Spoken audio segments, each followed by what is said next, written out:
Welcome back. Another episode, Run the North podcast. Jason and Will, week one, Bears Vikings, among many other games.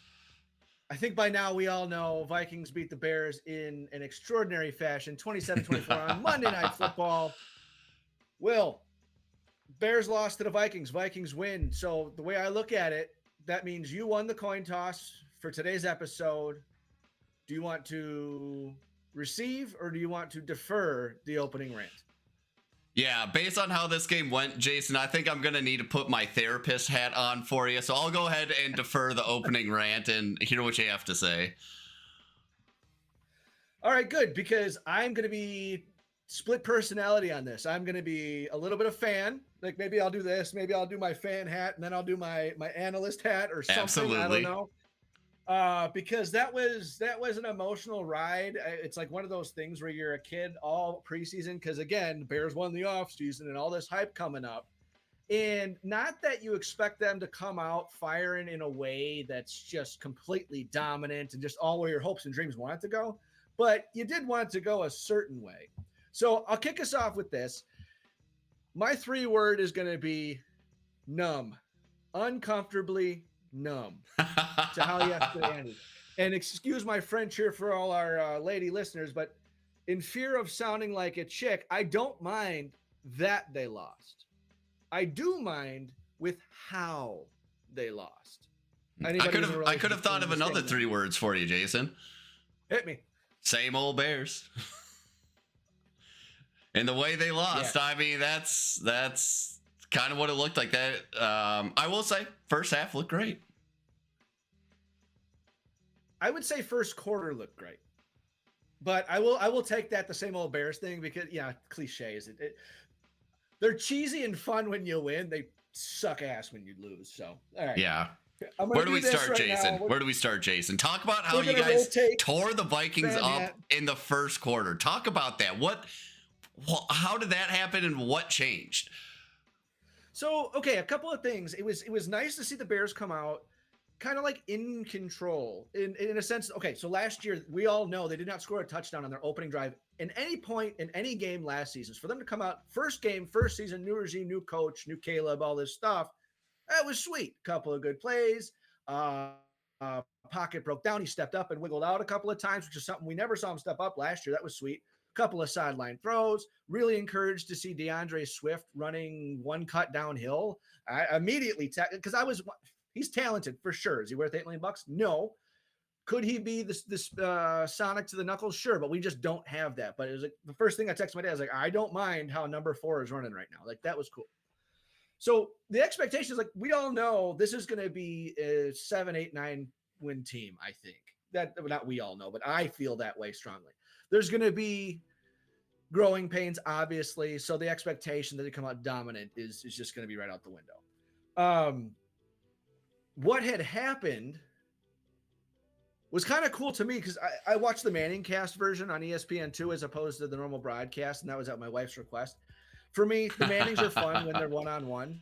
It's just the two of them, but when they have a guest, it's to me, it's like cringy. Turns from a football show into a talk show, and takes away from the experience. They're not good at that. They're actually terrible at that. And they had Bill Murray on that. Like that's every Chicago Bears fan's like favorite celebrity when it comes to this stuff because he's all Bears all the time. But back to the game, first couple of drives on defense, they had JJ guessing and seeing ghosts type of thing because they actually hit Minnesota with their own medicine by walking everybody up to the line. You got to guess who's coming, who's not, who's dropping. Are you going to, trap? Are you going to do those types of things? Nice little double mug look early on that resulted in a good play for the defense. Looked something like right out of Brian Flores or even a Mike Zimmer playbook. Absolutely. And the best part about it, those who watch the Manning cast know, the first 2 or 3 drives, Peyton and Eli each made a guess at the line of scrimmage. They're kind of saying, well, he should be looking for this. He should be doing this. Okay, they're clearly in man here. They're clearly in man here. Snap of the ball. They pop into zone, and JJ's like, what? Led to a sack. Same thing on the next third down, the next drive. That both Mannings, Super Bowl winning MVP Mannings, guessed wrong. So imagine what that was doing for the rookie. So that part was very encouraging. You all know that he went to my high school, won a state title with my brother. So we're rooting for JJ, just not today type of thing. Mm-hmm. So as the game went on, you saw the same old Bears come through in the sense that the penalties became an issue. A lot of it was the frustrations that we had preseason, frustrations we had under all of the Eberflus regime. Was pre-snaps. It was a couple of false starts by Jonah Jackson. He's the guy that Ben Johnson brought in to play right guard because he played. Wait, where did he come from again? So he came from Detroit via the Rams. So he was a Pro Bowler with Detroit.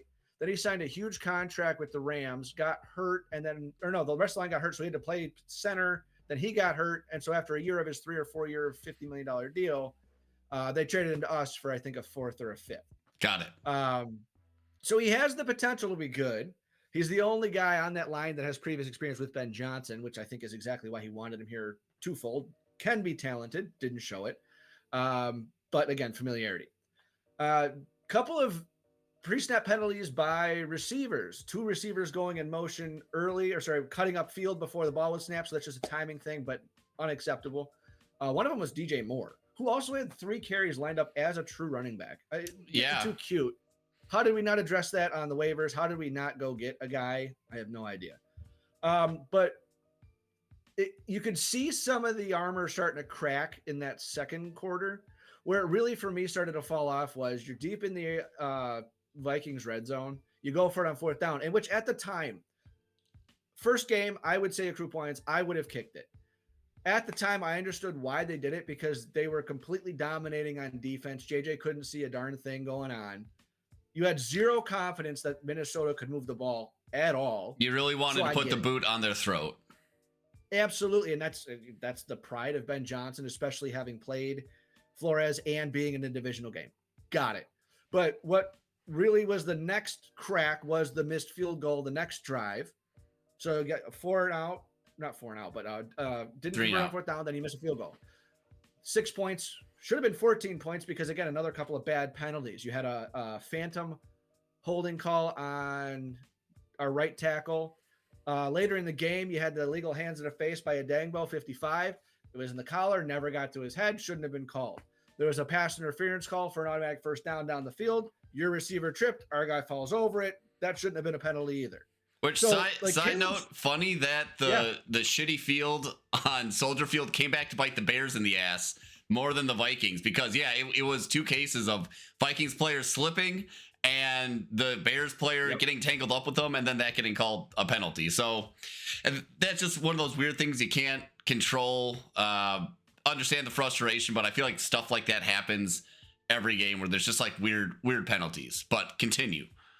Well, I don't remember if I texted you this or if I texted some other people in my Bears world, but it's like just before the game, there was a note that came out that our president, Mr. Kevin Warren, sent out a formal letter to all the season ticket holders announcing that, all right, the focus for the stadium is going to be Arlington Heights. It's not going to require taxpayer dollars, And the first thing that came to mind is I definitely don't think it's out of the realm of possibility that the Parks Department, the city of Chicago, would be petty and the field would absolutely suck because, we had a concert last night. We didn't do. Is the Parks Department is the one that maintains the field? Soldier Field doesn't just have like dedicated full-time staff to do that? Yeah, but that's who's hired by them. It's not Chicago's. It's not the Bears Stadium. Oh, okay. It's Chicago Stadium. That's why they they lease it out. So that's who's in charge of all that stuff. So it's like I could definitely see that being a thing. But back to your question, it was great to see them come out first drive. Where it started to come off is Caleb started 10 of 10. Everyone's going to be like, he was checking down, he was this, he was that. It's like right, but at the same time, the messaging from Ben Johnson all offseason was we want to get the ball, we want to play on time, we want to play on schedule. Completions, you can't go broke taking a profit, right? Get the completions, get the ball out, let your playmakers make the plays. You're the point guard. Great. At some point, he made a couple misses. Now the Manning cast like, it's bad fundamentals, right? But you guys is 93 and 97, Hargrave and Allen. We're starting to push the middle of the pocket. Not so much that they got sacks early, but that just wore them down second quarter into the middle of the game to where he started 10 of 10, but he finished 8 of 20. And he missed 3 crucial throws, in my opinion. Some people say 5, but like he had the early dig to convert. That was on the first 4th down. We missed a couple big open throws. But didn't follow through, so it was high and away. Next drive, he missed the one to Cole Kmet. It was a dig, 10, 15-yard dig. I couldn't tell if one was if like Cole was trying to sit because it was zone, or if Caleb thought he was going to lead him, or if it was truly just a bad follow through. I don't know if it was a miscommunication or just a bad throw. Either way, got to have that because that's 2 conversions deep in the zone that will convert to points. Especially with that, we forget that all the analytics we talk about football, it's a game of inches. You got to convert on third down, When the game's actually being played, though, there's so much understatement on the game of momentum. Those are momentum killers. And even late in the game, as we're pushing to try and get that score, we're down at this point. We were up 17-6. We're down 27 to, whatever it was, 17, I think. And then you had that kind of a broken play feel. You had a slot fade out of DJ, and he just air mails it over the pylon. It's like that you missed him by 5 yards high and 20 yards long. That was a fundamental thing because he didn't set his feet. He dropped his arm and it sailed. Those are 3 balls that good teams convert. Hit. Yeah. You also had some very untimely penalties again. There's a balance in my mind because like you put on the analytics hat and it's like, well, good teams overcome penalties. You don't make excuses. You find a way to win. Well, we're not that yet. I mean, that's no surprise. It better not be a surprise to anybody. But at the same time, that's the momentum killer. Yeah, see the visual representation. I didn't go to film school or art school or anything, but you see what I'm going I like it. Here. I see what you're doing here. I don't want to be bitching about penalties. Oh, the refs, da, da, da. But I had a conversation, you and I were talking on before we got on here. I had a conversation with a Packers fan. He initiated with me last night and this morning, and we're talking about how some of these calls truly were that bad. And that's from a guy who hates the Bears. What he had recommended, and I totally agree with, but also believe it will never happen for 2 reasons, is that we need to outsource, the league need to outsource some of these penalties like NHL does to New York. So like a coach should be able to challenge certain penalties, throw out a flag, and send it to a third-party reviewer. There's too much human error in – I absolutely saw – this is my dad's favorite phrase – I absolutely saw something that didn't happen. And so like a phantom – he's been saying that since I'm 5 years old. Mm-hmm. And it's affected a lot of Bears games. I'm sure it does other teams, but those are the ones I'm focused on. But like you should be able to throw a challenge. Like that was definitely not a hold by Darnell Wright. Like 100%. National pundits who don't like the Bears are saying that too. If you're wrong, you lose the challenge just like anything else. But it goes to the third party in New York. Like that just needs to be a thing. We need to stop making PI like a spot foul automatic. It should just be like a 15-yarder because like you can't give it a 40-yard flip the field. I understand. Well, if you caught it, right. But there's a whole lot of ifs that couldn't have happened anyway. But for a Packer fan to come and say that tells me that there's something there that's truly there's something to it. And I don't think they're going to do it because the NFL wants to empower their refs, which they all kind of suck. I think if you're bad, you should be relegated. You should be out of the league and you should go back to college. Like there's too much money and too many things on the line for these things. There's one other point that escapes me at the moment, but it's also not going to work, at least not right now, because this year they implemented the chip in the ball for the measurement. There's a misconception that it's supposed to speed up the game. It's not. It's supposed to be more accurate than the chain gang, but the chain gang is still faster than this thing. And that was a complaint in the preseason. If we can't get that right, how much slower is it going to be to do the review? Remember we used to have the box come run out on the field? I know they have those like immediate reviews now, which is helping a little bit for the clear and obvious calls. Yeah. But man, we got to do something about some of these game-changing momentum calls. Because again, the hand to the face, even the guy on the broadcast is like, yeah, I never saw it got to the face. I know his head went back, but he never hit him. It's like, well, that can't cause you 10 yards out of field goal range, momentum killer on an already unexperienced team that doesn't know how to come back from that. Like you just guaranteed that they weren't going to come back from that. There's my rant on officiating. Anything you want to add to that? There's plenty I could talk about officiating. I mean, you look last year with Vikings have suffered their fair share of, Sam Darnold getting his head twisted 180 degrees against the Rams in the end zone, not getting called. Right. We've suffered at the hands of referees. We could talk about this all day. Should it get better? Yes. Is it ever going to be perfect? Probably not. I think we got too much to talk about with this game to spend too much time talking about the refs. Let me back you up a little bit. Let's talk vibes. And I want to break this into 2 games because you know what I'm talking about. The first game that happened last night and then the second game that happened last night. Because I want to talk about how I was feeling in the first half. But first, I want to hear how you were feeling when the Bears kind of established that 2-score lead. How were you feeling? Caleb's He's throwing damn near perfect. He's averaging 10 yards a run.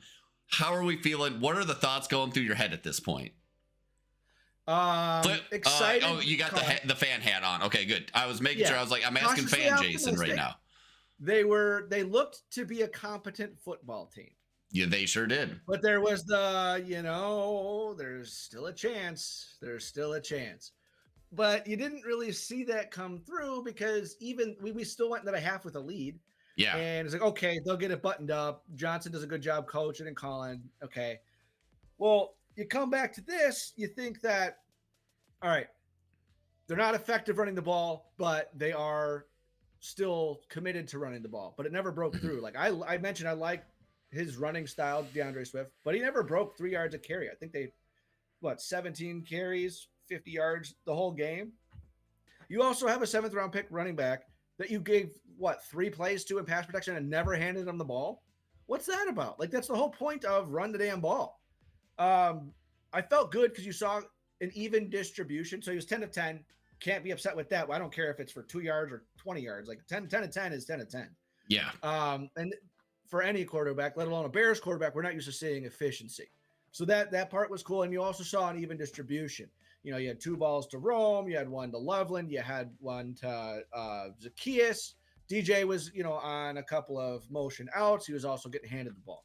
So I'm like, okay, you're not locking on to one guy. You're not dependent on one type of play. Cool. And then the defense, I was feeling good about the defense in the sense that, all right, they're not out their number 1 and number 2 corner. They're without their number 1 linebacker. So Jalen Johnson did not play. Kyler Gordon did not play. And TJ Edwards did not play. Those are arguably our 3 top defenders on the whole team. So the fact that the replacement corners and we were able to confuse the shit out of JJ had me feeling confident. I was a little surprised because I was conversely disappointed with how the Vikings handled JJ to start. First game, got it. Tough opponent, divisional opponent, got it. But the way I was telling people around town as I was, talking pregame, I just hope they don't put a governor on JJ. Let him out there and play. Well, the routes, they weren't able to get short completions. They weren't able to scheme up short completions. It still felt like they were going home run to check down as opposed to just get the kid the ball out, build up some confidence and some sort of rhythm. And it never felt like there was a rhythm, whether that's, again, the defense completely fooling them.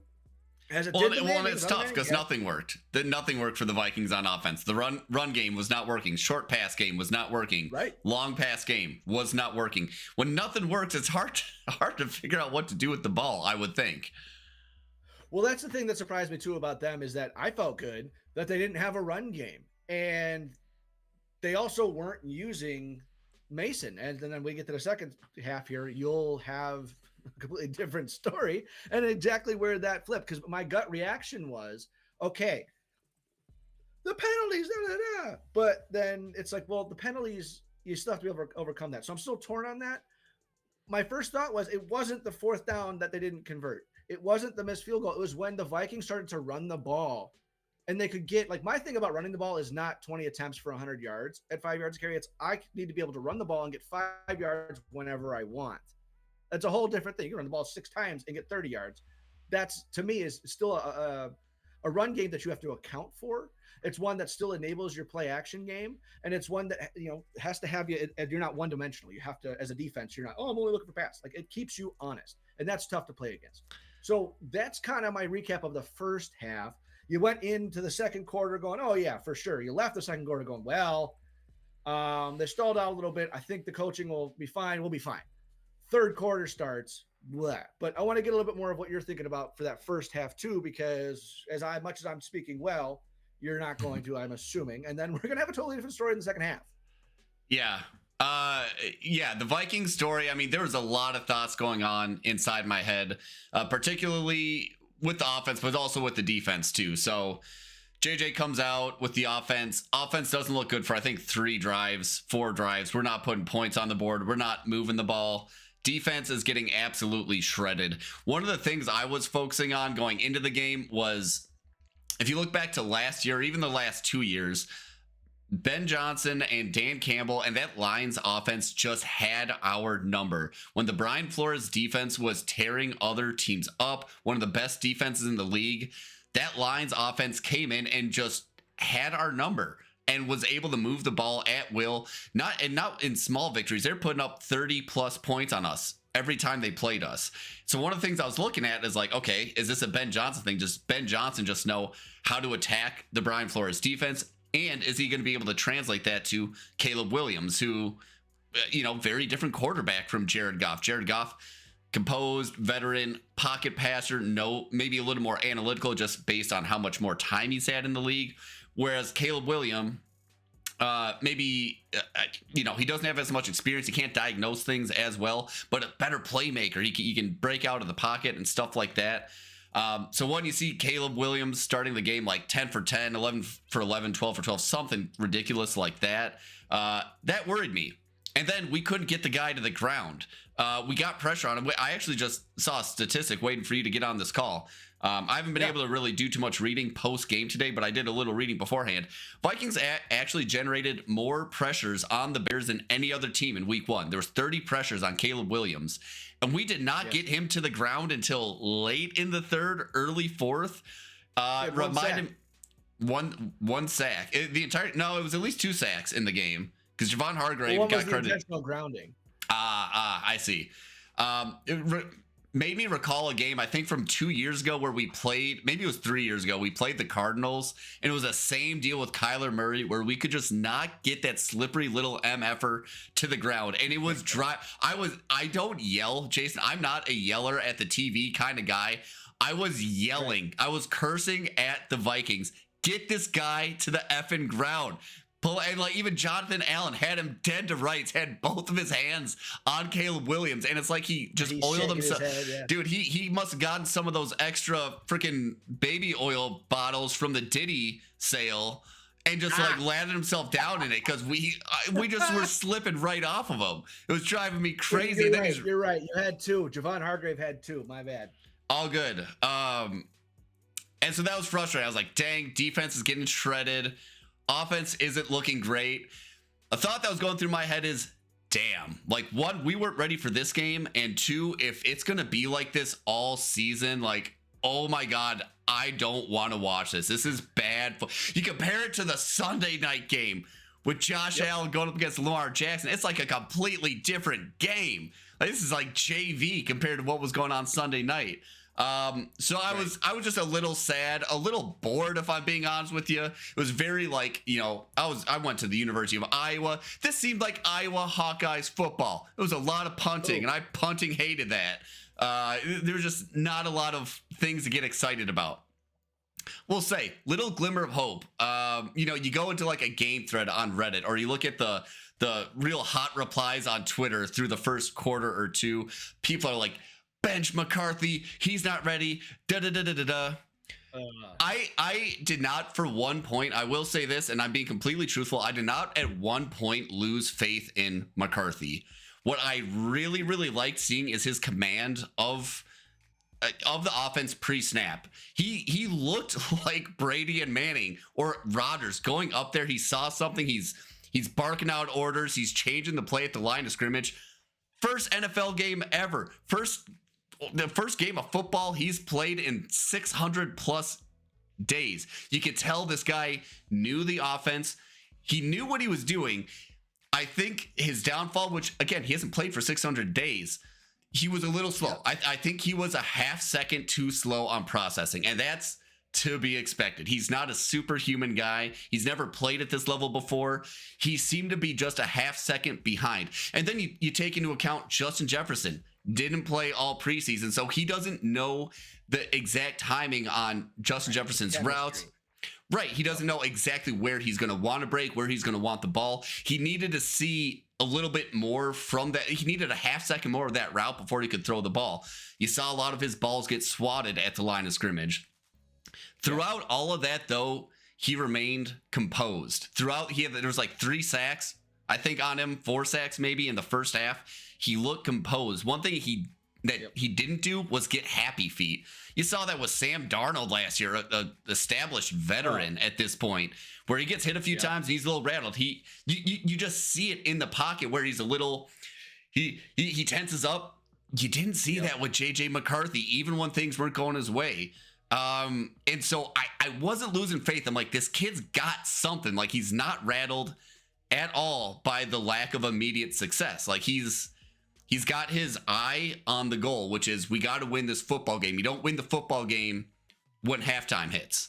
You don't win the football game when the third quarter ends. He's like, we got time. And this is my mentality too. One of my favorite sayings, particularly for the NFL, is that anything that can be done in a half can be undone in a half. Yep. That's why going into halftime, I was like, that looked terrible, but there's a chance. There's a chance. There's a chance. Yeah. And also, like, it was like a 10-point game. It looked way worse than that based on the performance. Seemed like it should have been like a 21, 28-point blowout.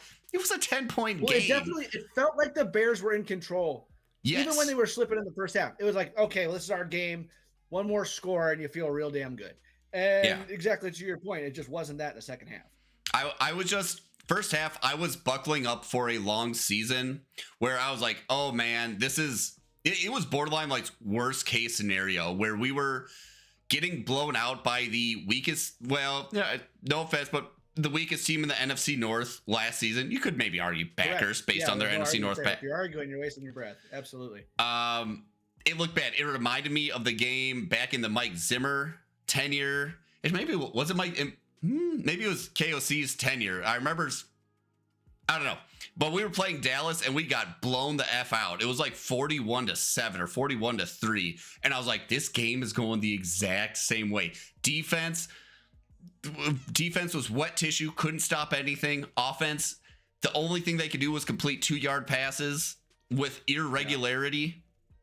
Yeah. But at the same time, I had a little glimmer of hope. I'm like, this kid, JJ McCarthy, he was unflapped. He was unflappable. He looked exactly the same. And you just, not to get overly romantic about it, but did he have a look in his eye, especially after that first touchdown. I think he walks off the field just and I hate to say it, looked a little like Brady. Looked at that just fiery glint in his eye. Not the way he was played, just the look in his eye. It's just like, man, he was just manifesting his reality. Leadership. Yeah. Well, that's the thing too. We've been fighting all preseason the stigma or the perception. Like, oh well, he came from Harbaugh, so they don't trust him. He doesn't throw. I was like, well, dude's just a gamer. He's what, 60 or 61 and 3 high school championships, college championships, literally of all NCAA.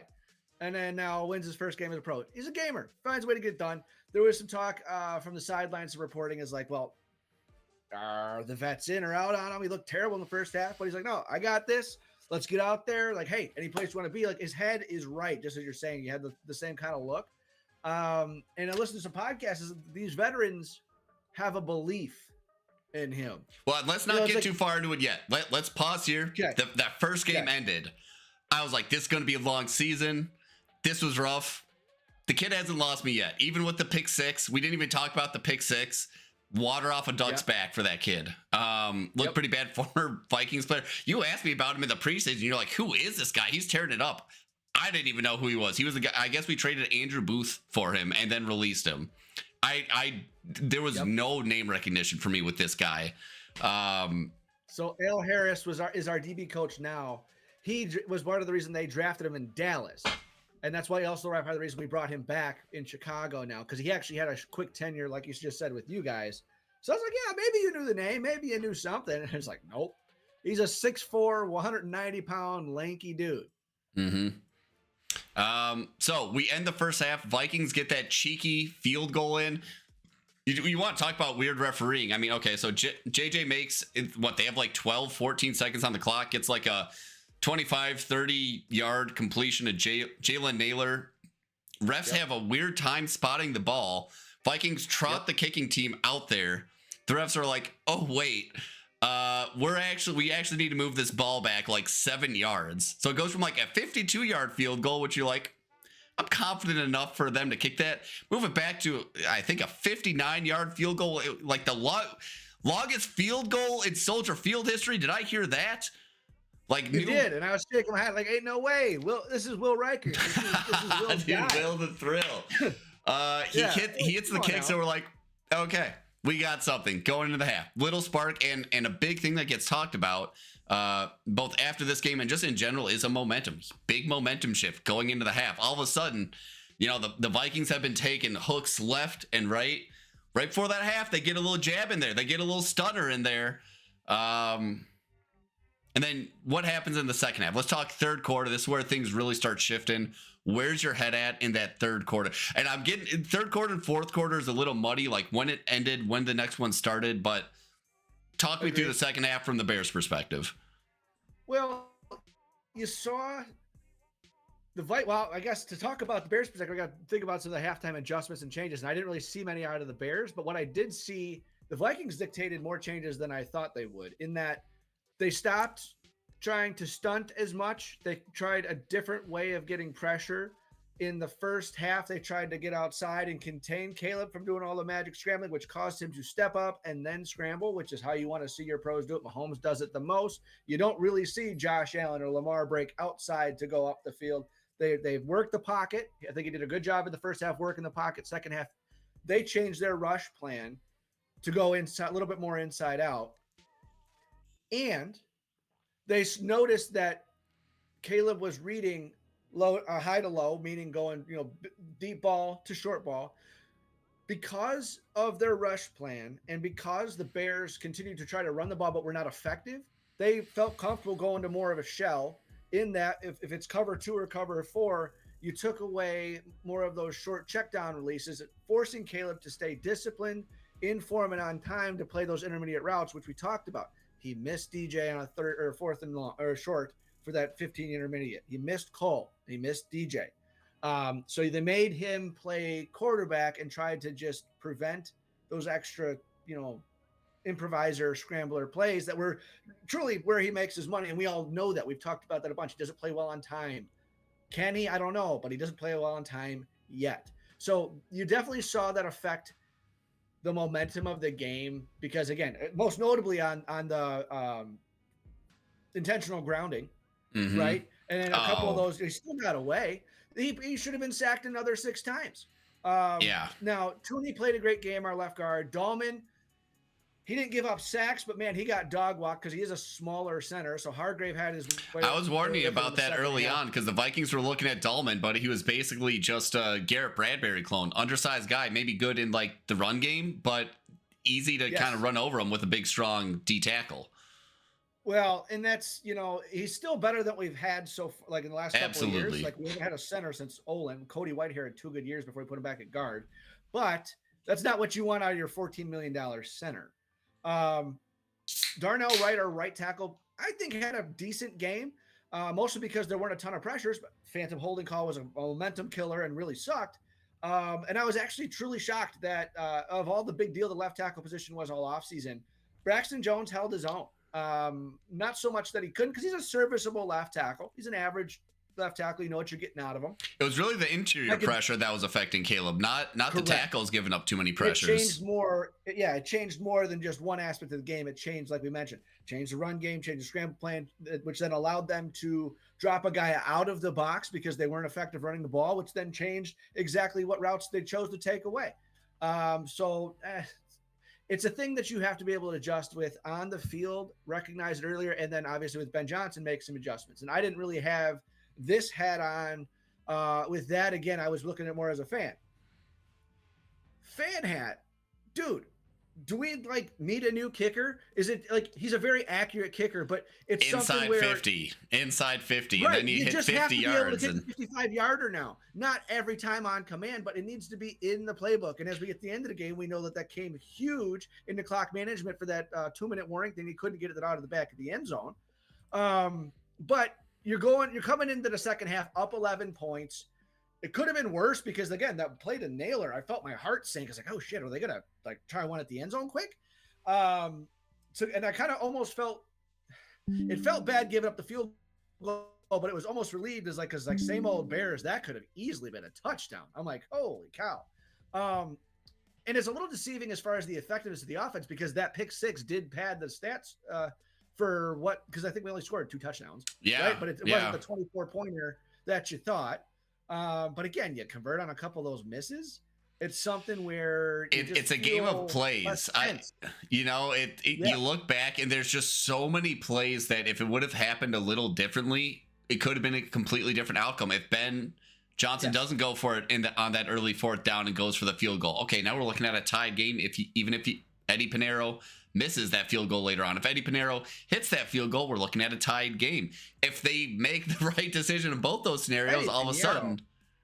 Are you caught in 2017? 2018? Isn't that your kicker?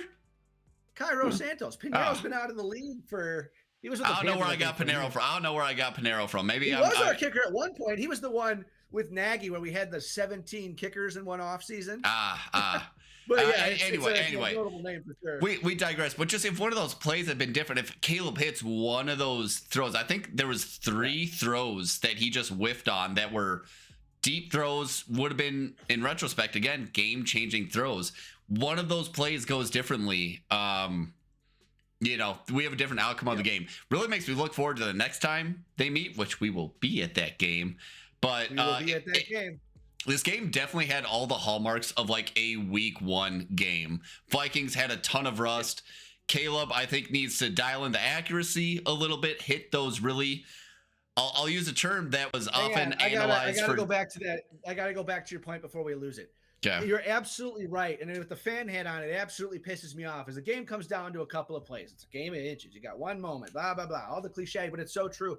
And what makes me so mad right now is that on Tuesday or Wednesday at practice, there's a clip coming out of Bears camp. It's the quarterbacks. It's JT Barrett, the coach, Case Keenum, Tyson Bagent, Caleb breaking down whatever. And Case is giving his veteran little talk up here after a segment of practice.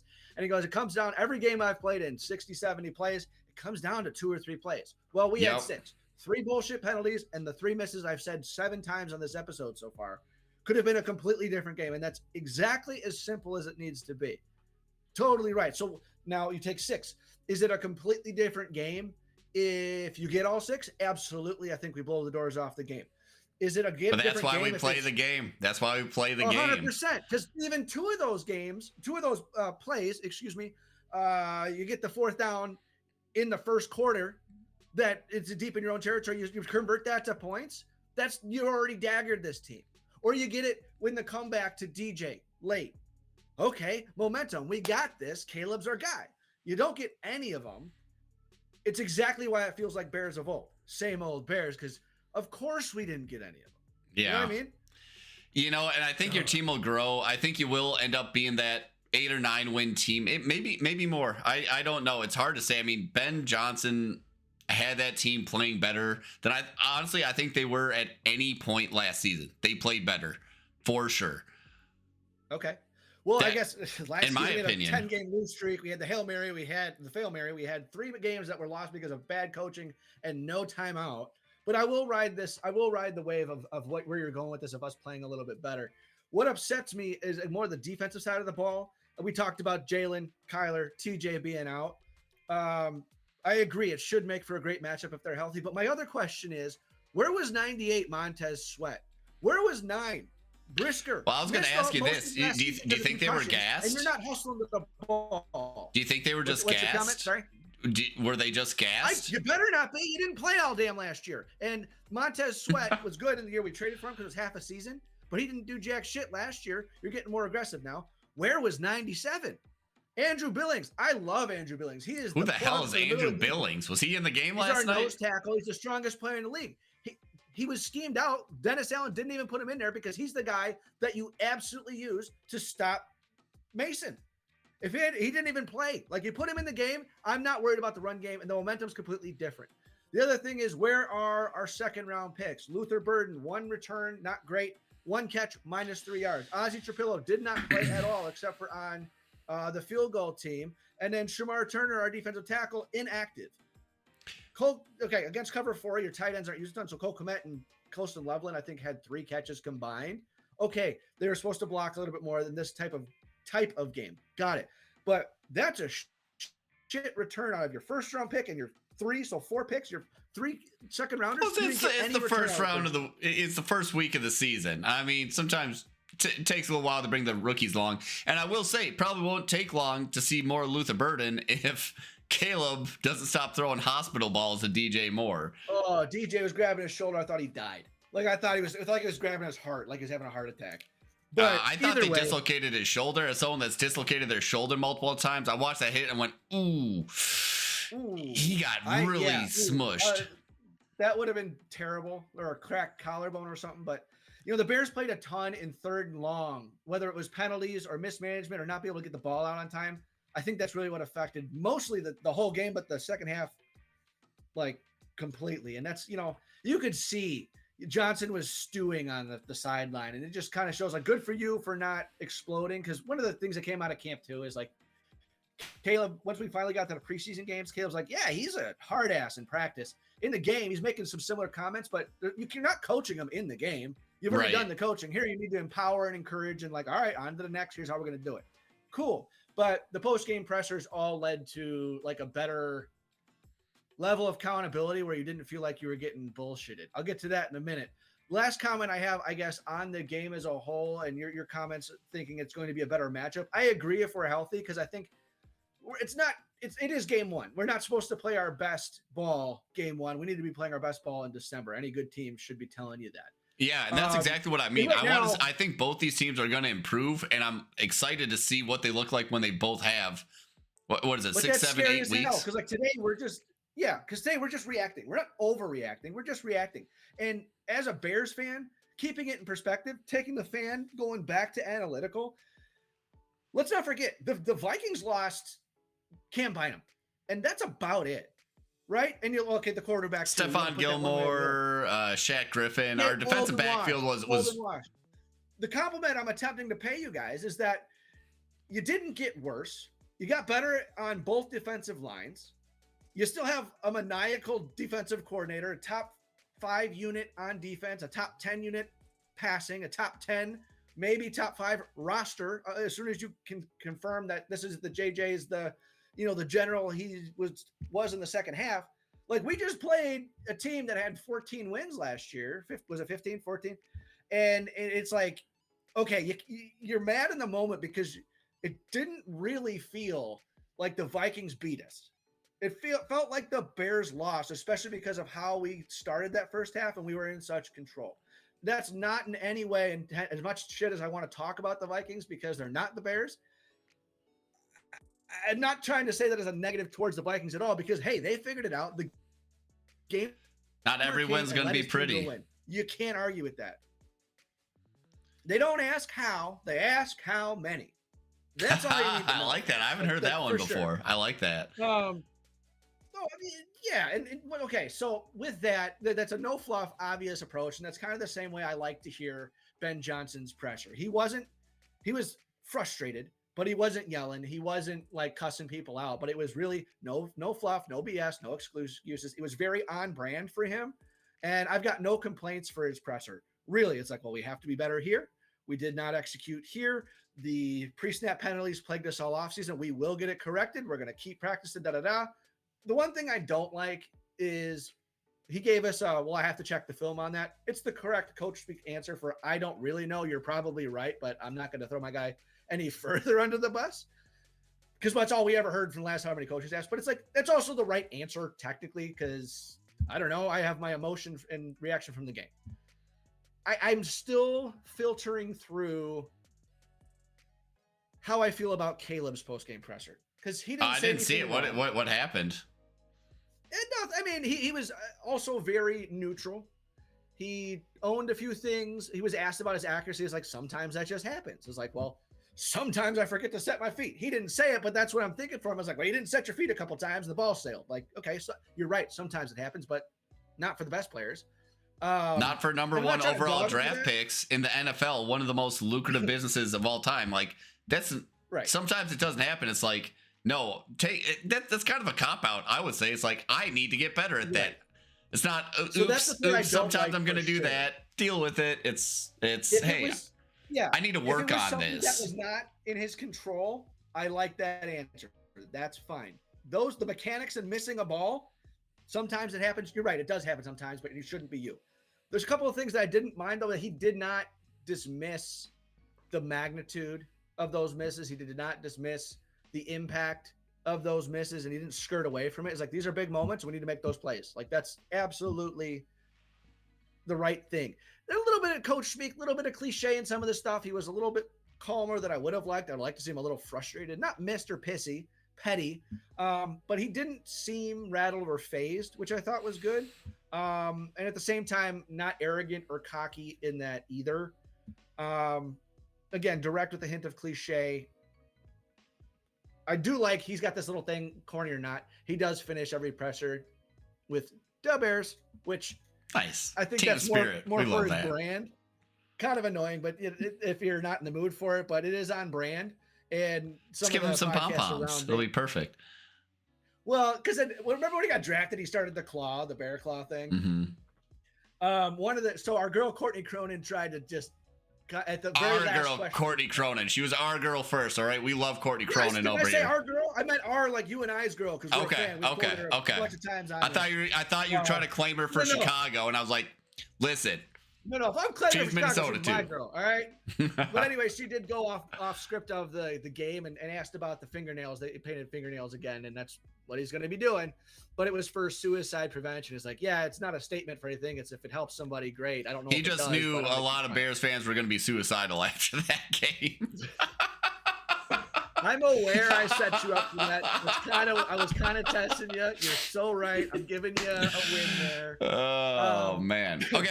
Let me dial you in real quick. Because I'm going to ask your opinion before we get into some box score stuff, because I got a couple of cool articles and a couple of cool things too. We still got plenty of stuff to talk about. Your Vikings second half. I want to ask about a specific moment, how you reacted when JJ rifled his first touchdown throw into to Justin Jefferson. What was your reaction? Fuck. The dog perked his ears up and was like, I was napping and now Dad's upset. What's going on? If anyone was sleeping in my neighborhood or anywhere in like the 1 block vicinity, I'm pretty sure I woke him up. I'm pretty neutral when I watch the game, but I gave up a big ol' F yeah. And we saw that from the sideline view. And it when you look at it from the sideline, it's like, oh my God, he just threw this into a pile of people. Did he get lucky? And then after the fact, double dig thing, that was a ballsy concept too. Yeah, I saw that from the QB's perspective. That was a nice throw, man. That was a real nice throw. That was your 60 miles an hour at the combine breaking people's hands throw from you quoted from our last episode or two. And that was the first moment in the game where I went from, okay, this sucks, but like, he seems okay. JJ McCarthy seems okay. To all of a sudden I was like, uh-oh. Is he that guy we heard about? Is he that bad man? Because that was a bad man throw right there. That's a bad man throw. I like that. That was exciting. That second touchdown throw. I'll be real throw. honest with you. That was kind of the feeling that I had. I said, fuck, which is true. But I sat back on the couch because I'm already kind of laying on the couch. I sunk into the couch. My chest got warm. I got hot, and it went from nose to toes. It like radiated, and it had the feeling of like, I know I fucked up. I know I did something wrong. Like I felt guilty, and like, here we go again. And it was just like, well, obviously I didn't do a damn thing, but it just kind of, it was too familiar. And that rush, because I went silent and I just sunk in, and that rush is what inspired my 3-word: numb, uncomfortably numb. Because you felt really it coming. Yeah, because the fuck was a natural reaction, but then as I'm sitting there watching the replay, I'm like, that dude, it's that trauma. It's that trauma sinking in. You're like, I've seen this before. Exactly it. 100%, dude. 100%. And it was like the opposite for me, because I've also seen this before. What did the wife have to say? She was watching it in bed. I was like, I'm not ready to watch this game. She at halftime, she's like, okay, I'm going to bed. I'll watch it in bed. Are you coming with me? And I was like, it's only halftime. Let me see how the third quarter goes. I'm going to be getting rowdy, but not in the bed. Well, again, I'm just like, anything that can be done in a half can be undone in a half. If it looks as desolate at the end of the third, I will come upstairs and watch the rest of the sad game in bed. And third quarter went the way it went. It's like, okay, I might need to get a little rowdy on the couch down here. And that's the way it went. I'll also say his second touchdown pass on that pass to Aaron Jones, we've seen that twice from training camp. We've seen that highlight twice each side of the field in training camp. So that's that little wheel route from Aaron Jones, one of their favorites from training camp, I would say. Unfortunately, teams have this on tape now, but I saw a breakdown where like Aaron Jones really just puts the linebacker that's covering him in a tough spot. It's like, is he going to go left, right, down, up? And then Aaron Jones. I want to talk about that exact thing because that's, to me, great execution on the play by the back, great throw, but that's KOC all day. And I'll tell you why. Noah Sewell is our Sam linebacker. He's also the one getting all the reps for TJ while he's out. Now, if TJ's out there, does he what's play? TJ Edmonds, right? What's he at? Why wasn't he on the field? One's Edmonds, Edwards, sorry. Edward, it's tough. He's hurt. Just late scratch. He was playing in the was he healthy for training camp? Does he not? I don't know, but he makes it a harder play for sure. And we know, all the Bears fans know, Noah Sewell is good in the box. He's good at the goal line. He's good in tight spaces. He sucks in coverage. That's exactly what was exploited. Mm-hmm. Case in point. Not even a great throw, honestly. Aaron Jones had to kind of slow down, and he just kind of fell backwards and caught it. Good enough. I'll take it. Good enough. They ask how many, right? That's right. Got it done. There was that. And then, oh, man. I mean, throw the analytics out the window. That third down on the goal line for that third touchdown. Great play call. I mean, honestly, perfect play call. Perfect play call.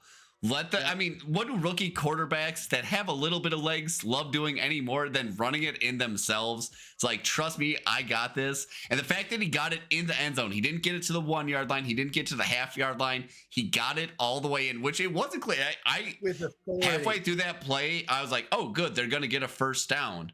And then they're going to have to run in. But he just wiggled his way in there. I'm pretty sure he smashed TJ Hawkinson's dick with his shoulder pads on the way in there. I don't know how TJ's going to feel about that. I didn't notice that. I wasn't looking for that on the replay. He literally squeezed in between Hawk and the guy he was blocking and just like cleaved Hawkinson's groin. Hawkinson for a second was like, ow, dude, what the hell? But then he saw that JJ was in and it was a touchdown. He was like, all right, we'll take it. Emotionally, that was the peak for me. I was like, you see KOC just lit up on the sideline. Great. Like, I'm sure there's going to be screen grabs of KOC's face after JJ scores that touchdown. Man, that was electric. That was such a cool moment. That's my guy. I picked him for this reason. Kirk could never have done that. That's my guy. Aaron Rodgers could never have done that. Like, there was, like, you got to imagine there's so much stuff going on in KOC's mind, and he spoke to it a little bit in the post-game presser where you go into that halftime and he knows, he's like, oh man, I'm going to get ripped for passing up on Aaron Rodgers here. And what does he do? He doubles down on JJ McCarthy, just gives him encouraging words. According to KOC, he says to JJ McCarthy, you're going to win us this game. And to just see that come to fruition, like, wow, goosebumps, chills down your spine. Yep. JJ going into the huddle when they're down 2 scores. They've been playing like shit all game. And he goes, is there any place you guys would rather be right now? Ooh, cold. Yeah, that's epic. That's like TV, right? That's like a movie right there. This is the greatest live TV show ever. Live. This is why we play the game, man. We don't play the game because we're soft old white dudes, but it's why we cheer for guys that play the game because it is just. I used to, but not at that level. Yeah, I can't even really say used. It was ever going to be an issue because you don't pull a guy like that. The game was still way too close. But like in the hypothetical world, like JJ gets hurt or like JJ's throws up another pick or something, and you just got to sit him down and reset him. Do you think Wentz or Brosmer can pull off what JJ did? No, not at all. Okay. Certainly not Brosmer. Most likely not Wentz. He probably loses you a close game. He probably scores 2 touchdowns, probably not that third one. Yeah. Especially because he's only been on the team for a week. I mean, he probably knows fair 20% of the playbook and 10% of the all the other stuff that goes on outside of the playbook. Dude doesn't even know where the bathroom is at TCO Stadium. Yeah. Well, he's played there a time or two. But the reason I'm asking is because my mouth breathing brethren down there in Chicago are the same as when Justin Fields was there. So I'm saying because Fields played well with the Jets this week. So see, told you should have kept him. H1M. Or we want Bajan was literally a thing all over Twitter in the second half. Like, guys, what the hell are we talking about? Right oh, I know what they're talking about. I planted that seed last week, man. I said QB controversy. Is Tyson Bagent more of a Ben Johnson quarterback than Caleb Williams is? When you're up, what are we talking about? That's asinine to me. I don't know. I mean, I'll go there. I mean, it's hard to talk about the quarterback position without talking about the differences between white and black quarterbacks. Oh, yeah, whatever. I mean, go ahead. Yeah. Not that one's better than the other, but I think coaching wise, one coach, some coaches like a quarterback that will stay on script, do what they're thinking. I mean, play the play like I drew it up. I don't want you to scramble and run around like your read was there. Great. You made 15 yards scrambling and doing some crazy backyard bullshit. Yeah. Some coaches are like, oh my God, you're amazing. I can't believe you did that. No one else could have done that. Right. I kind of feel like that's the kind of coach that Caleb might need. Someone like Harbaugh out in Baltimore. He's just like, I think he's just happy to be there. He lets when the play doesn't go the way he wants it, but Lamar runs for 40 yards. He's like, that's why he's my quarterback. Other coaches might be like, damn, dude, just throw the fucking read I want you to throw. Now, I think that's what Ben Johnson is right now, for sure. Yeah, absolutely. Ben Johnson, he's intense. I'm gonna guess that he is probably a control freak, and he wants things done his way. Absolutely. Is Tyson Bagent maybe gonna do things more his way than Caleb Williams is gonna do? Who knows? Tyson Bagent can't run like Caleb Williams can do, so he's going to be forced to do it Ben Johnson's way a little bit more. I'm just stirring the pot here. Stirring the pot here. Stir, stir, stir. We'll see how the season plays out. But okay, we got to the end of this game. I'm going to wax poetic on JJ McCarthy just a little bit because, man. Raise him up. You got to give the kid a little bit of credit, man. I mean. Hell yeah. Just the composure. He's the youngest quarterback in this league, playing like he's been in the league for 10 years. It was impressive. I'm sure this is all going to come crashing down. We're going to have a 3 or 4 game skid where he probably looks like shit. However, what I have faith in. I like that. I like that because apparently Drake London's. Yeah. The kid, I mean, week 1, we got one test. He passed the test. He is coming across as advertised. In that first half, I was worried about, I thought he was going to be the next Josh Rosen. Like, this is all talk. Josh Rosen. I'm going to make the 7 teams that drafted a quarterback before me regret it. Like, just this, he's this analytical, heady guy that can figure it out. And then you get him on the field, and he's just a total dweeb. He should be practicing accounting. That's what the first half sort of looked like. But you said it, everyone's saying, I mean, JJ McCarthy's a gamer. I don't think he's looking for personal accolades. Some people might say they're not looking for personal accolades, but in the back of their head, they're like, I kind of want to win MVP this season.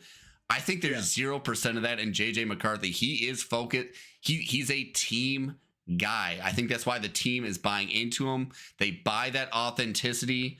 And man, did he show up in the way he was advertised. It was nice to see. As a Vikings fan, nice to see. That's what leadership looks like. That being said, again, we're going to go, I'll call it right here. We're going to go on a 3 or 4 game skid where he's probably not going to look great. Teams are going to get some tape on him. They're going to make him uncomfortable. And I'll make a hot take here. I'm going to make a hot, scorching hot take here. Do you remember back when we were in high school, middle school, maybe early college age? League was dominated by quarterbacks like Peyton Manning, like Tom Brady, like Aaron Rodgers, like Drew Brees, the field general types, the heady types that knew how to dissect a defense, knew how to change stuff at the line. Yep. I will say that generation really died with the advent of Patrick Mahomes, where he's this, not that he can't do those things, but his off-schedule playmaking excited teams. They won Super Bowl after Super Bowl. And teams are like, oh, this is the model of quarterback we want. We want this mobile guy that can make plays off schedule. My hot take is that J.J. McCarthy will usher in this old style of quarterbacking that is a little bit more analytical and can dissect these things before the play even starts. I think we can see, because everything in the NFL is a cycle, man. Everything in the NFL is a cycle. When did Patrick Mahomes, what'd you say? Copycat league, absolutely. Copycat league, yes. I think we might see the end because everyone's been looking for the Patrick Mahomes clone since Patrick Mahomes hit the scene. What was that, a decade ago? I don't know that we've seen 2017, because that's when we drafted Mitch. So 8 years ago, 7 years ago. So you're damn close, absolutely. And we haven't found a Patrick Mahomes since, and we might just need to take Patrick Mahomes as Patrick Mahomes. I think J.J. McCarthy is going to usher back in this style of quarterback that we saw when we were younger, where it is a little bit more analytical and, I don't know, just more Tom Brady, Peyton Manning, Drew Brees-esque, where a quarterback is a thrower. I'm great that J.J. McCarthy can run. Obviously, he can run for that third score. But just what I saw, even that first half when things weren't going well, the way he was going up to the line, he knew what he was looking at, and he knew how he wanted to attack it. You don't see that so much these days. I think if we hit on J.J. McCarthy and that happens, everyone's going to be, instead of chasing the next Patrick Mahomes, people might be chasing the next J.J. McCarthy in their rookie drafts. That's a hot take. It's going to be interesting to see, because that's something where obviously, Burrow is the first of the line the last couple of years. Like, sure. Got that. Yeah, I think JJ is a little bit more athletic, but that's where I'm not. I want to sit and chew on that for a couple of weeks. I'm comparing to JJ McCarthy to Tom Brady, Peyton Manning, and Drew Brees and Aaron Rodgers after a week 1 performance. So I'm getting a little ahead of myself. That's why it's a hot take. But amen. But it's the way he was controlling the line of scrimmage before the play even started, where I'm like, I don't see anyone really doing this, right? Even the veterans aren't really doing this. They might make one call. JJ was going up, talking to everyone. He's like, hey, we're doing this. He's talking to the offensive line. The running back's like, what are we doing? JJ's like, sit there. He's waving here. He's waving here. Guys, go here. Go there. I haven't seen that since Tom Brady, Peyton Manning, Drew Brees, Aaron Rodgers. Like, I haven't seen that. Let's stay off topic. Follow me on this one. Sure. So you see a little bit of that out of Burrow, but my question is, okay, well, is that really going to happen? And in my head, I'm thinking, well, it's going to be real tough, because if that's going to get ushered in back into the NFL, it's going to have to change in college too, because a lot of these kids are shotgun only. You see these pre-draft stuff, Jackson Dart, Will Howard, on the Gruden Grinders thing, whatever. All right, kid, show me your snap count. And the kid's smirking like, that's it. Okay. They have no idea how to call a play, no idea how to run a huddle, no idea how to make an audible. And they're all out of gun. It's to the point too where can Caleb Williams process under center and handle a snap and play with the back to the defense? Well, that's going to have to change exactly how the college system works, which that's with NIL and all that stuff. It's currently not set up to be successful that way, which only comes back to your point, to support JJ specifically as one of the, not last remaining. It's not a dying breed, but it kind of is, just based on where college is coming from. He played 90% of his college career under center in a pro style offense. I know, because he went to our high school. I don't remember what he did in IMG, but he has that experience. He has that calm. He knows how to read a defense, point out your mic, get your line lined up too, because they're making those calls as well. How to play under center. It's a completely different game than from the gun. You truly well, that's how you win a Super Bowl, man. We could even relate this to fantasy football. It's like, if you want to get 4th, 3rd, 2nd place, okay, follow the trends from last year. If you want to win the league, you got to do something different. You got to hit people with what they're not expecting. You got to do something different. And, maybe that's the cure to this, too high safety look, like whatever bullshit we've been watching for 10 years now. It's evolved a little bit, but it'll all be determined by JJ McCarthy's success. If he works out again, everyone's going to be, because I think up until this point, I think still to this day, teams are looking for the next Patrick Mahomes. Is JJ McCarthy going to be the guy that have teams looking for the next JJ McCarthy? Something. Well, okay. Sorry. Before you get going, Jason, one other thought to add on to that. There was a great article written by, I want to say Ben Gosling from Star Tribune. Okay. I think it was Ben Gosling from Star Tribune who broke down this whole new economy of like quarterback training. Like JJ McCarthy has been working with a private quarterback trainer since middle school, and that's not unique to JJ McCarthy. Jaden Daniels was doing the same thing. Mahomes does it, absolutely. Throwing coach. Brady has his own throwing coach. But when do they start doing that? Because JJ McCarthy was doing it since middle school, and so maybe this is a new thing where it's like, again, we're getting this. Not that either attribute is bad, but we've moved so far in the direction of an athletic quarterback that can play make, run outside the pocket, that we've kind of maybe lost sight of those field general attributes. Maybe you don't know what you have, sir, because JJ, though he can do both. I mean, I know, Jason, he's going to be the best quarterback of all time because he can do both. But what maybe makes him different from the current crop? More mobile than Tom Brady for sure. Oh, yeah, insane, dude. Okay, let's keep on that road for a minute because I want to go to your point about there could be a leveling off. There could be a 3-4 game stretch. Well, there really wasn't one for Jaden Daniels last year. I'm real interested to see how it is this year because now they got tape on him. You don't have tape on JJ in this system. I'm real curious to see how Darnold plays because they never really had tape of him playing in a good system. Well, they did last year, and now in Seattle, it was an interesting game against a divisional opponent, real close game. But you don't have film on JJ.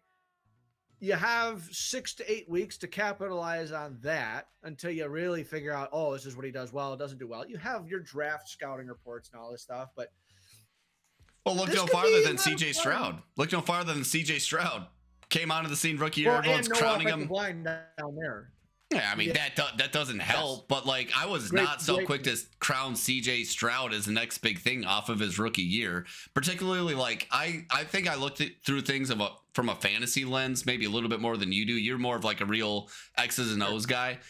But everyone was so high on CJ Stroud last year, his second year in the league. I was like, okay, he showed 1 year because teams don't really have tape on him. It's new. Let's see if he can repeat it. Like you can get a flash in the pan when you're new. Maybe you're doing things teams haven't seen before. I think that's true of anybody, any position. So in fantasy, I'm unless it's a wide receiver, I think maybe tight ends. You can expect something from year 2, like a nice year 2 jump. I expect the opposite from quarterbacks. It's like, okay, you got a little cute. Teams maybe underestimate you year 1. Yep. You got to be more than a playmaker to make it in this league at the quarterback position. I'm like fan hat back on again. That's where I'm real frustrated because I'm over the Caleb Williams, Jaden Daniels thing. Whether one's better than the other, I'm just tired of hearing Jaden Daniels is a great quarterback. Maybe he is. Let's see when you get year 2 film on him. Great. But the one thing that I have to respect and I'm real curious about, side note, Kelsey and I were watching the Chris Hemsworth Limitless show where he goes to like improve his self-help, all this stress, health, put his body through things, memory, whatever. But he does a thing for stress where he has to go climb on a 900-foot building off a crane and just he's got a harness on, but you got to walk it and see what it does for stress. But he does a VR version of that first. And that VR experience is something that Jaden Daniels has been doing. They can hook him up to VR, put him in there. He's getting more and more reps. I don't have to do anything, but he's seeing the whole thing. He's more reps, more reps, more reps. Right. You don't have wear and tear on your arm, your legs, your body.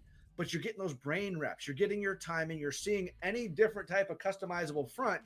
So it's just more experience of seeing it. And when asked about it, like Caleb dismissed, it's like, oh, yeah, I know what to talk about, but I don't do any of that. And other quarterbacks in the league, which, again, the list escapes me, was like, yeah, we could do it. I know it's expensive to get, but it's like, we could do it.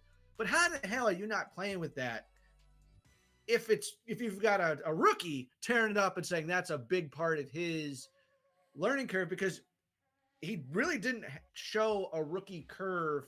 I didn't watch a ton of Jaden Daniels last year, but to your point, statistically, it was a very quarterback-friendly offense. We'll see how he does year 2. Well, and he used his legs a lot. Again, he did a lot of playmaking, which eventually playmaking catches up to you. You slow down. I mean, he can get away with using his legs for, I don't know how long Lamar's been doing it, but at least as long as Lamar. But once you hit 35, you can't. Hopefully, he's figured it out at that point. He can, he can be. So he's got a little bit. Yeah. But hey, Jason, we've been talking Vikings and Bears for an hour and 10 minutes. Okay, let's shift gears a little bit. All right. How about Lions Packers? We both watched it, not to the extent that we watched the Vikings and the Bears. What did you see from the Packers Lions? Parsons was a non-factor. He had a sack late. The game was pretty much in control. I think the Packers were good, but not great. I think before they played the game, I have the same take on Parsons as after the game. That was the type of move exactly the Bears made because they thought they were a Khalil Mack away. Green Bay is not. I think everyone outside of Lambeau Field is in agreement on that one. Right. So the fact that you don't, division game, good for them, good momentum. Detroit, again, coaching doesn't matter. We would just keep turning it out. It's like, well, Ben Johnson's gone. Your offense sucked. Aaron Glenn's gone. You gave up points to the Packers. Again, good team, B+ team, wild card team for sure, I think, at least talent-wise. And you kind of shit the bed.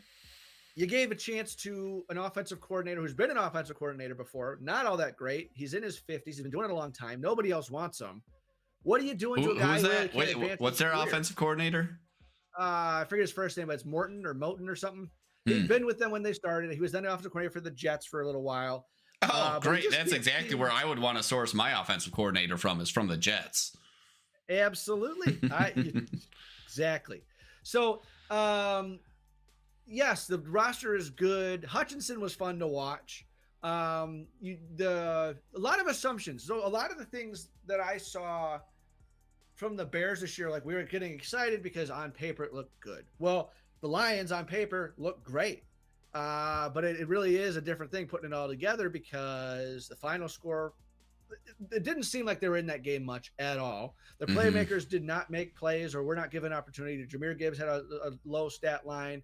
Amon-Ra St. Brown, I think, had 3 catches, maybe 4. And that's to the whole wide receiver thing in fantasy. We'll get to that in a little bit because your boy drafted 4 top 15 receivers. And I think I got 19 points out of all of them total. But, yeah, brutal. So, it's going to be, the winner of our division is going to have 10, 11 wins. And I think it's going to be a lot closer games. Like last year, we all know, the entire league knows last year was an anomaly, having two teams with 14+ wins, another team with 10, 11, and then, obviously the Bears. But yeah, so unimpressed, still early, but what were your takes too? Yeah.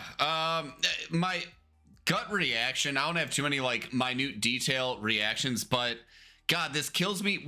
Okay, just coming out as a hater, I still hate the Packers. Good to see that I still hate the Packers. Was really rooting for them to lose. Was bummed out that they won. Had to check the pulse, huh? Exactly. So last year, I saw this phenomenon, and again, I'm going to sound like such a hater, but I stand by my convictions. I don't know what it is, but other teams just always seem to play like shit against the Packers. And it's not Packers winning games, it's other teams just playing like shit. And I know what the common sense response to that is. It's like, their coaching is good. They're just coaching their team up. So the defense is neutralizing the offense taking advantage of taking advantage of the other team defense, yada, yada, yada. I don't know. It just always seemed like other teams were fucking hungover when they played the Packers. And this goddamn game seemed just like that. Well, yeah, I guess. And this game seemed like one of those games where I'm just like, where's the fucking Detroit Packers of old? And of old, right. I mean of the last 2 years, because if we talk about Detroit Lions of old, they've been ass for a long time.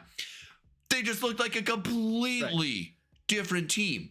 They just they weren't playing to the level that they were capable of, the level that they've shown for the last 2 years. I fail to believe it's just a Ben Johnson and Aaron Glenn difference.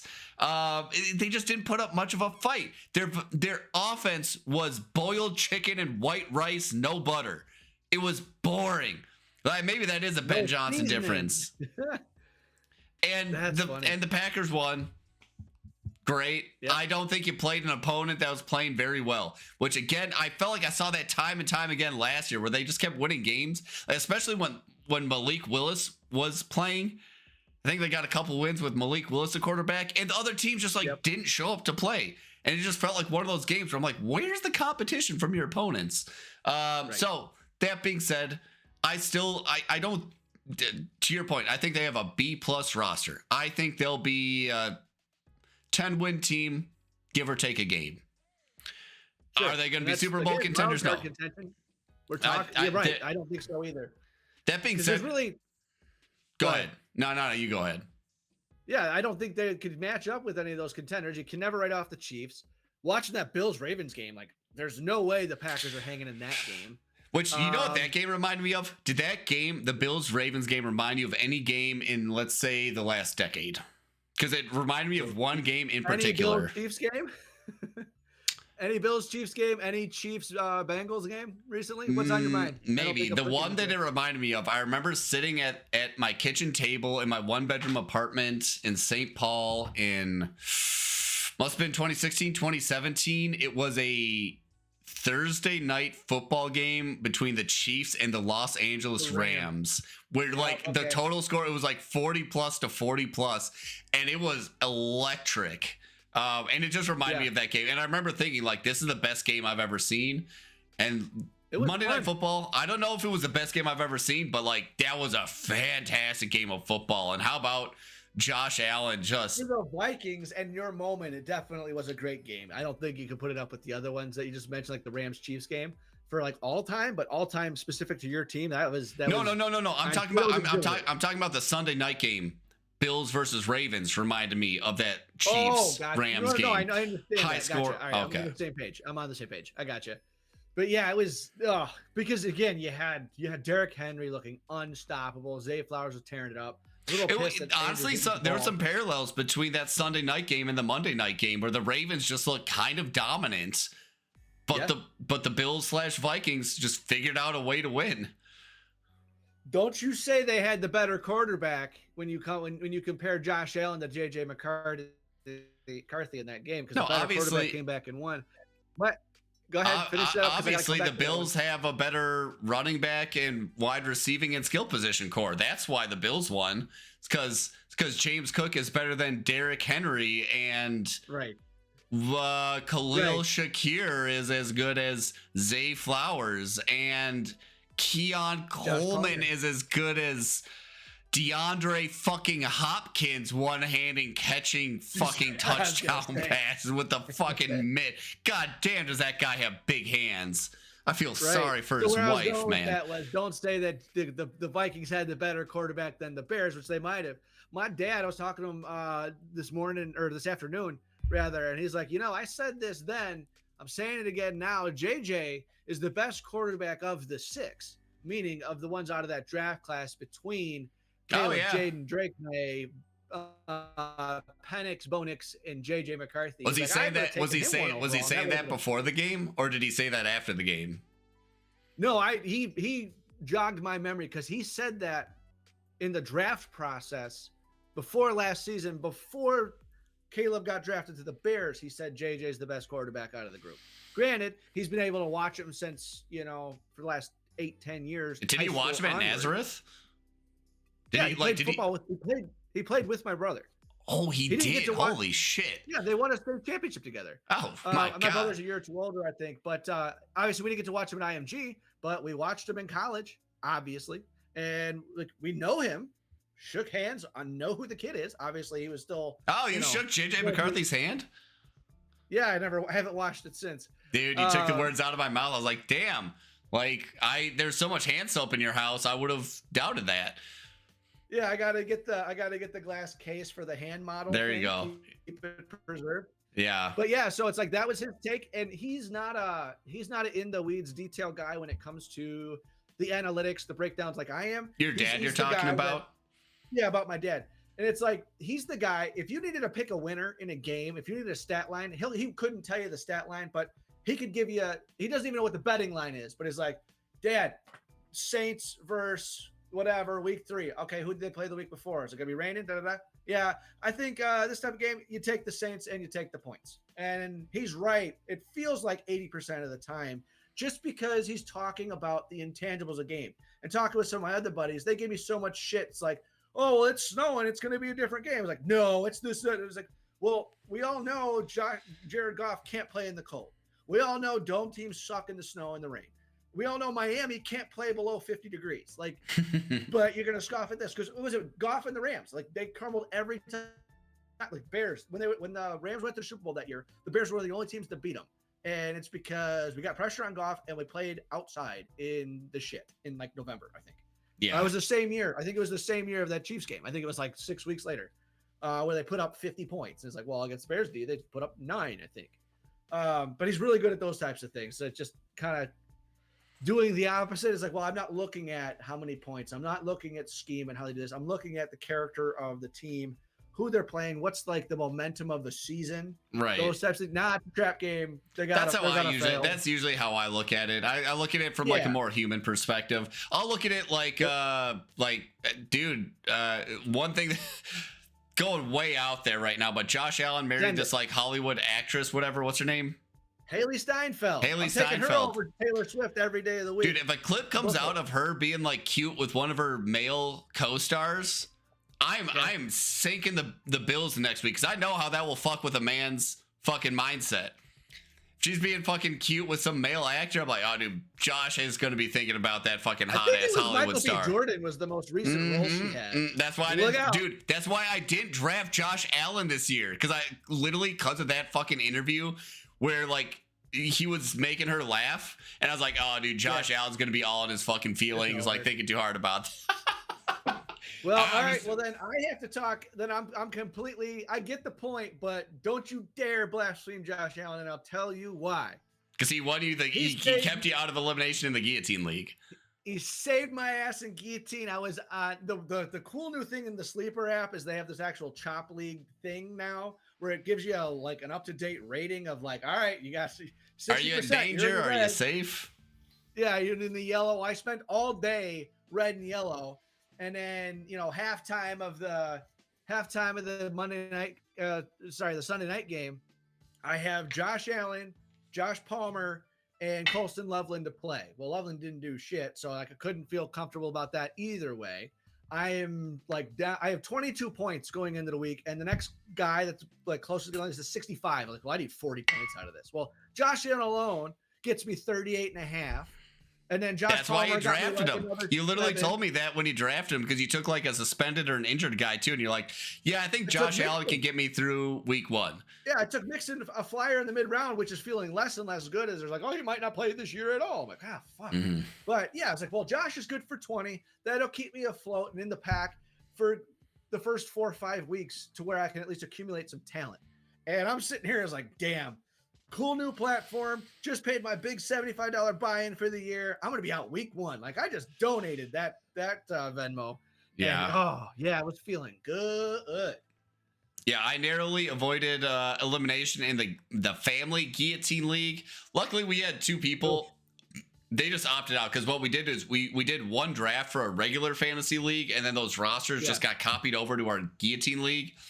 And 2 people in the family just seem to have opted out of the Guillotine League, so they never set their roster. And when I say they didn't set their rosters, literally everyone was on their bench. So 2 teams scored 0 points. Goose egg. Okay. Yeah, 2 goose eggs. I was second to last behind those goose eggs. How does that get weeded out? Like we don't know. One of them got eliminated. It was a couple, and it eliminated the man of the relationship. Call it chivalry. I don't know. But yeah, chivalry sounds good. Yeah, so I nearly avoided elimination. I still have confidence in my team. Like I had Joe Burrow who put up 9 points. I'm like, he's gonna do a little better than that next week. So I'm not too worried. But like, like Neo from the Matrix moment, dodged a bullet there. In my Survivor Pick'em League, I picked the Denver Broncos. That was looking a little dicey. They pulled it out. I think the next few picks I have scheduled are stronger teams or stronger matchups, so not as worried there. Yeah. I lost all my fantasy leagues this week. I mean, week 1 sucked. Weird, just such weird performances. The one guy who I was like totally out on this year, Zay Flowers, is like wide receiver 1. Why not? Of course he is. Oh gosh. My wife was going up against him. I'm not going to feel that bad because before that game, that Sunday night game, Daniel Jones was their all points leader for the week. Yeah. And I'm sitting there, this is not as real. Everyone projected. this is a Madden simulation on rookie or something. It was and then so in my contract keeper league, the one that's going to be the quote unquote dynasty, I drafted Amon-Ra St. Brown, AJ Brown, Nico Collins, and Tyreek Hill. Yeah, they combined for like good deals.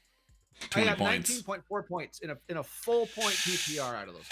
Yikes! I got waxed. Ouch. The only redeemable player, because Bo Nix didn't do well, Andrews didn't do well.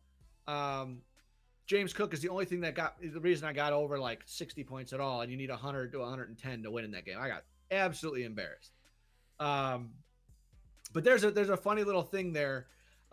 It's a league where I know half the league well, and half the league I'm just getting to know. But the perspective on how money was spent and contracts are allotted for keepers and stuff, and then value, and there's an escalator every month or every season. Before the week 1 started playing the actual games, there was a report that Christian McCaffrey, questionable. Oh man, deja vu. Whatever it was, or Achilles or something. And the guy immediately broadcasts, I'm willing to trade Christian McCaffrey.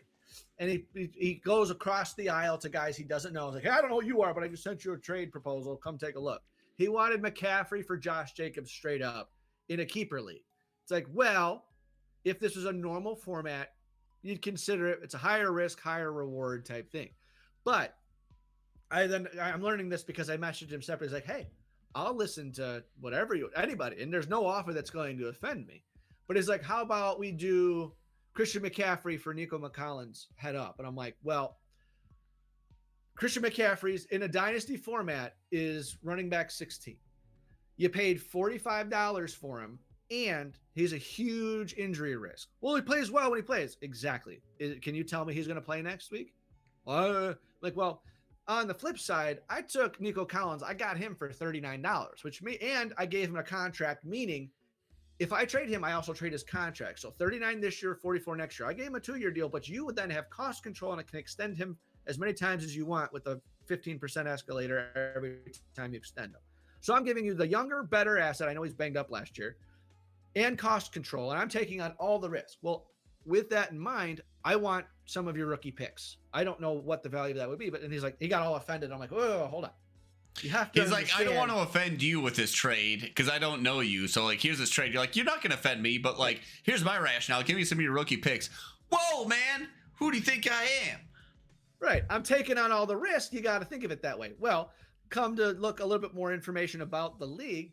The way that it's 12 teams, 6 in my conference, 6 in his conference, or division, or however you want to do it. 5 of those teams ended up signing the bad contracts. Henderson for the Patriots is a guy I wanted this year.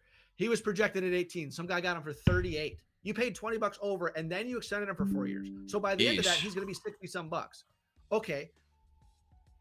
You have $200 a year for all of your contracts, year over year, and any of your waiver wire transactions, trades, etc.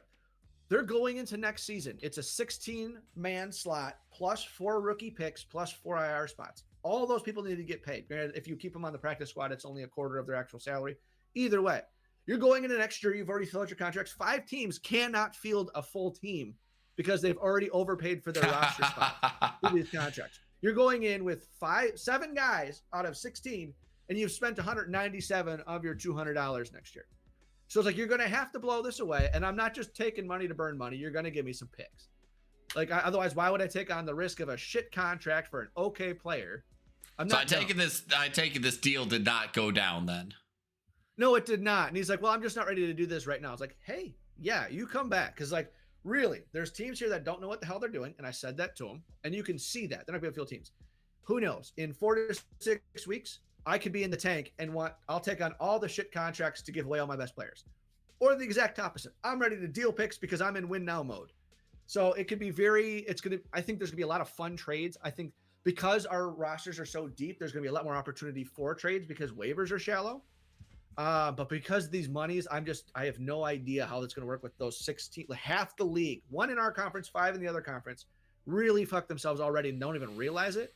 So I think it's going to be a scramble because I think our deadline's like in November. So come Thanksgiving time, we're going to have some conversations that are like, yo, you got what now?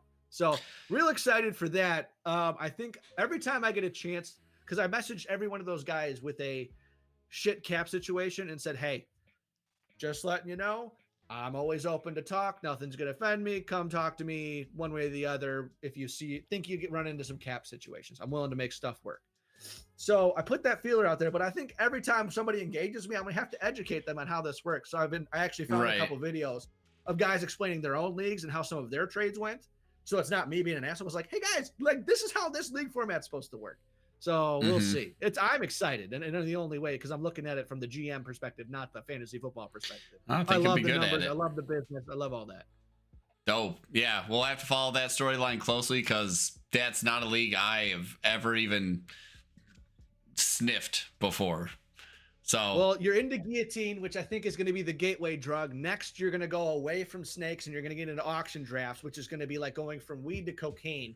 And then once you get into the auction drafts, you're paying $200. Then you're going to want to get into keepers or dynasties. Yep. And that's going to be like your. I see it. Well, hey, let me know if one of those owners want to sell. I might be interested in buying. If they fuck their team that hard, they might have no choice to rage quit. So, yeah, we'll keep it in mind. Well, dope, man. Hey, we've been going for an hour and a half here. I think it's time to wrap it up. Quality content. Do you have any closing thoughts that we haven't addressed yet? No, I think we talked week 1 to death. Week 2, Bears. Oh, I did want to talk week 2 actually. The week 2 matchup, Bears Lions. Yeah. Dude, both of them feel like they're fighting for their seasons right now. Both of them feel like they're fighting for their season right now. Yeah, one of those teams starts 2-0. Absolutely brutal. Johnson's homecoming against the Detroit team that does. Yep, lots of storylines. Kneecapped identity, but man, both DCs. You guys are in Atlanta, so you have the 2 rookie quarterbacks on their second year, Penix versus McCarthy. I think that's a much more winnable game for you guys. You guys shut down Bijan. I think you win the game pretty easily. But Detroit, honestly, I haven't quite yet, 24-hour rule. I haven't really moved on to week 2 as far as do I feel good? Do I feel bad? We're going to see what they can clean up. And to me, healthy, because I think this is, like we talked about earlier, Jalen Johnson, Kyler Gordon, TJ Edwards play. Not saying we prevent the slide and the ultimate, self-destruct, but I just feel like it would have been more of a stable game. So I think some of the injury stuff, I hate to talk about in week 2 and put that all on the non-controllables. If you can clean up the pre-snap and you can come into the game healthy, you should be more stable. You gave up 12 penalties for 130 some fucking yards. There was a certain point in the game where there was more penalty yards for the Vikings than the passing yards. I did see that graphic pop up. It was Bears gave up 120 penalty yards. And I was like, damn, I don't think JJ's thrown generated 120 yards yet. You threw for 134, you rushed for 120, and you had 50 penalty yards. That's crazy. Just 50? Dude, there was a graphic earlier in the game that the Bears, well, I suppose maybe the Bears offensively gave up yards. Because I saw a graphic that said the Bears had 120 penalty yards. But that's probably counting false starts.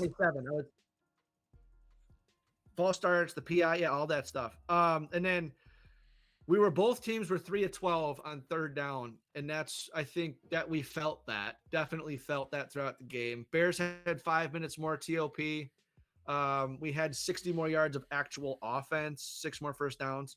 You guys got sacked 3 times for a loss of 9. We got sacked twice for a loss of 12. 1 fumble lost, 1 pick thrown. You guys punted 7 times. We punted 6 times. Nets were over 44 yards for each of us. So, yeah, that's pretty even match. Clean up the penalties, get healthy. I think that'll be fun. Because then after that, we play Dallas, Vegas, and then the bye. So we have a week 5 bye. You guys have a week 6 bye. By the bye week, we should really feel confident in who these teams are, because honestly, absolutely, you guys have the tougher schedule. But do you guys have an international game against Cleveland? We have two back to back, which might work in our favor. I think we're just going to go to London and stay there. It's Browns and I forget who our other Steelers maybe. Yeah, didn't you do that 2 years ago too? I think we've never done more than one in London. I don't know that any team's done more than one in. No, but wasn't one Europe. London and one was like Germany or something? Jacksonville's definitely done it. That's I know that because that's when we played them last year. That's what they did. But then after the bye, you guys have Philly, the Chargers, Detroit, and Baltimore. That if there's going to be a slip, you have some confidence, get healthy, and get right over the bye week. But man, that's probably that 3-game slide. Yeah, that's exactly what I was signing you up for. That's crazy because after our bye, Washington, New Orleans, Baltimore, Cincinnati. So it's not going to be much better. Mixed bag. But by that point, we're already good proving ground. Good proving ground for you guys. See what guy to your point. See what kind of team you got. Yeah, exactly. So that's we'll talk a little bit more. You and I will probably offline about going into week 2, what we're looking at, just so we can kind of get a gauge. But man, between that and just I'm excited to see where the waiver wire is going to go for our guillotine leagues, because like a normal starting wide receiver one, that's going to go for like 250 to 350 early out of 1,000 FAAB to spend. But man, it's like, yeah, I'm not bidding more than like I think $55. I bid on Amon-Ra St. Brown on. No, I didn't even bid on Amon-Ra. I bid on Stephon Diggs. I put like $30 on Stephon Diggs. 55 on Travis Etienne, 55 on Josh Jacobs. I think that's your total spending limit for the year. You have 1,000 or 100? 1,000. Yeah.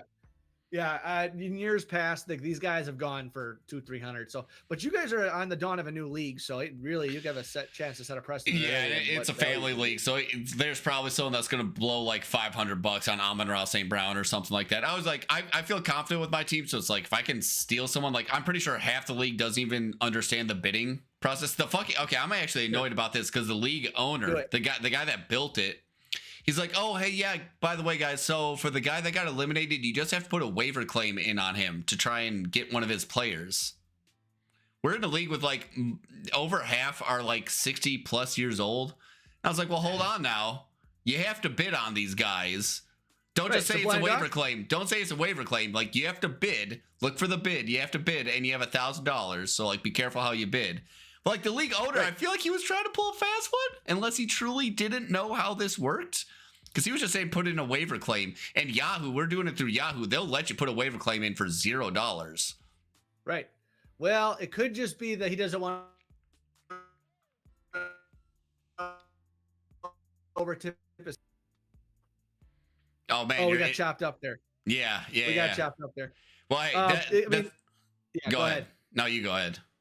No, I say it's one of those things where that statement is technically accurate, but you don't want to over baby and oversend it because it is an advantage if you know what they're doing. It's not your fault if you. Yeah, if it's a competitive league, don't over baby them. But it's a family league. We got old people and children in this league.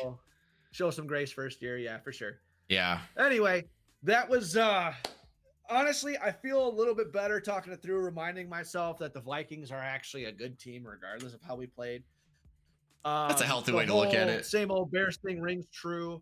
And I wish I was a better person, but really my week's mood goes as the Bears go. So it's a good thing my wife is out of town for an event this week. Otherwise, we doom and gloom in the house. Yeah. Oh, that's a healthy way to look at it. I feel like maybe me putting my therapist hat on helped. Maybe I should look into a career in that, but otherwise... It's good to talk about it, not text about it. Absolutely. Yeah. Well, let's put a cherry on this thing, Jason. Week 1 is in the books. We got a long season ahead of us. I'm Will. That's Jason. This is Run the North. We'll see you guys next week.